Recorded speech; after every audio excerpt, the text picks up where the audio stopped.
You're listening to Soap Dirt, the latest in television entertainment news. Hey there, Bold and the Beautiful fans. I have got your 2-week spoilers for B&B. These run for the rest of this week and into next week, which of course is December the 4th through the 8th.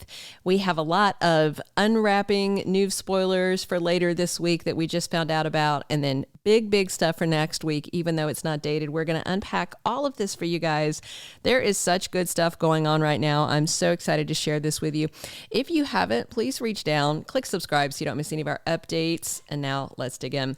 So we've seen Monday's episode. I'm hoping you guys have seen it by now. It was a pretty good one. Hope and Deacon's interaction was very interesting. She's basically cut him out of her life as long as he is going to stay with Sheila.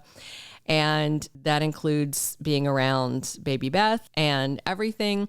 What's interesting is he tried to draw a parallel between Thomas and Sheila to justify who he's dating, and Hope was not having that for a split second. And she's right when she said Sheila is in a class of her own.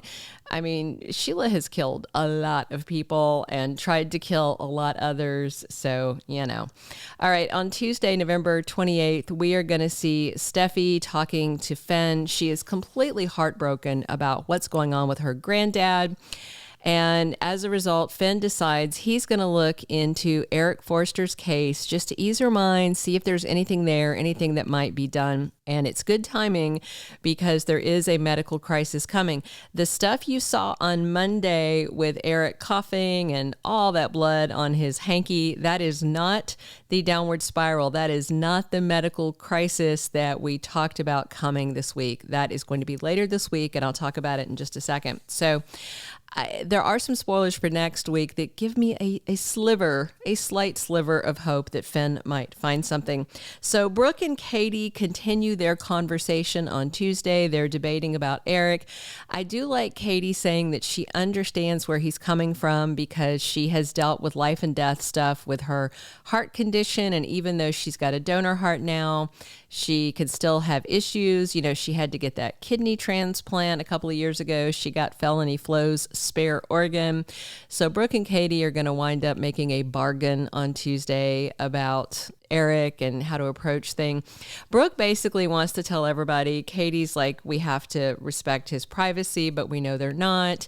And then there's a Forrester model who is back on Tuesday. So I wonder if she is going to be in one of Eric's designs, because at the closing moment of Monday's episode, Ridge was asking Eric to let him work with him one last time, even though he's been working with RJ. So Eric doesn't know that Ridge is doing this just to have some time with his dad before he goes, but maybe, just maybe, Eric will say yes for the same reason, even though everybody's lying to each other right now, you know, under the auspices of kindness, but still. Wednesday, November 29th, we've got Ridge and RJ both struggling with guilt about what's going on with Eric, but they are not doing it together this time. They are doing it separately. You know, when they do that, Ridge is usually talking to Brooke. RJ's been talking to Luna, so we'll see. And that's the day that Eric has a serious health scare in the CEO office. So it wasn't that fit of coughing. It is going to be something so much worse. And we are going to see his physician, Dr. Colby, at Forrester Creations on Wednesday.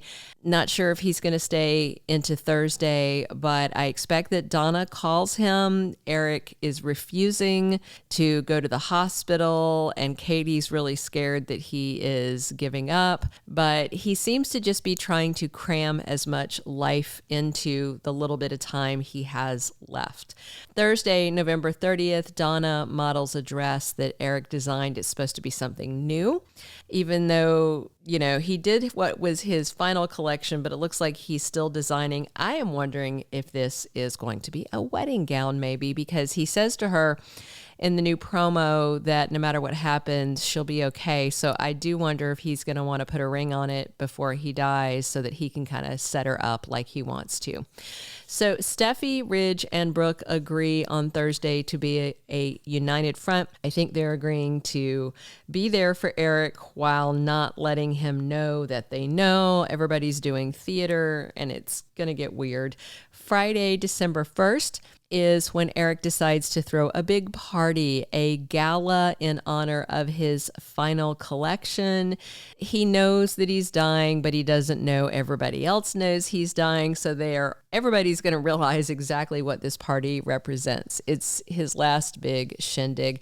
And Steffi tells everybody, look, do what you have to do to keep Granddad happy, no matter what, even if that means lying and pretending we don't know. We have a couple of undated spoilers this week. Thomas is frustrated about work and about what's going on with his granddad. We did see Hope defending Thomas to her dad and basically cutting him out of her life. So I'm wondering if she's going to head back to Thomas for comfort, as she likes to do.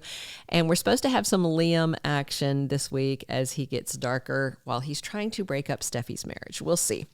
The 2-week spoilers, it's time for Eric's big gala. Like, he announces it, and then in early December, we're going to have the party. It looks like it's going to kick off the week December 4th through 8th, but it may carry on into a later date.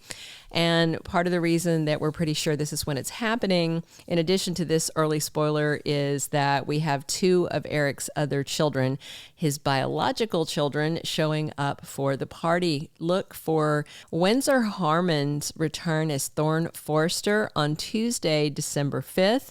That, of course, is, one of the OG kids. They briefly had recast him with Ingo Rademacher in the role, and now we've got Winsor Harmon back, which I know a lot of people are really excited about. And, of course, he is Eric's son with the late, great Steffy Forrester.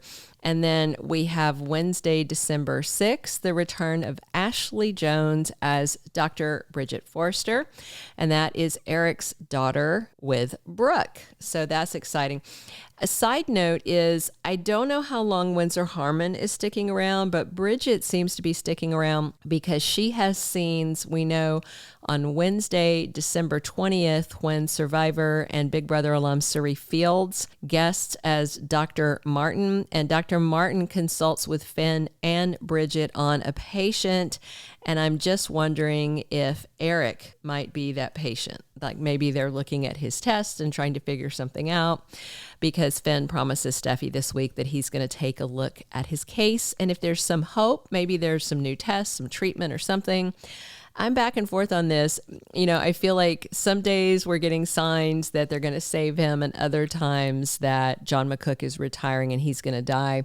That 6-month deadline, 6 months or less, hits around late April, but late March is his 37th anniversary with the show. He debuted March 23rd, 1987. So if they are going to kill him off, I think that would be an epic day on his 37th anniversary.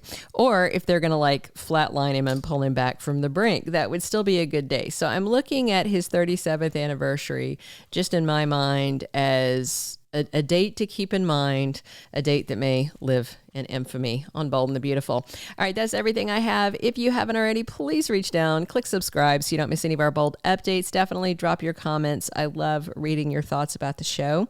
And I'm here talking soaps with you guys 7 days a week as always. This has been Belinda from Soap Dirt.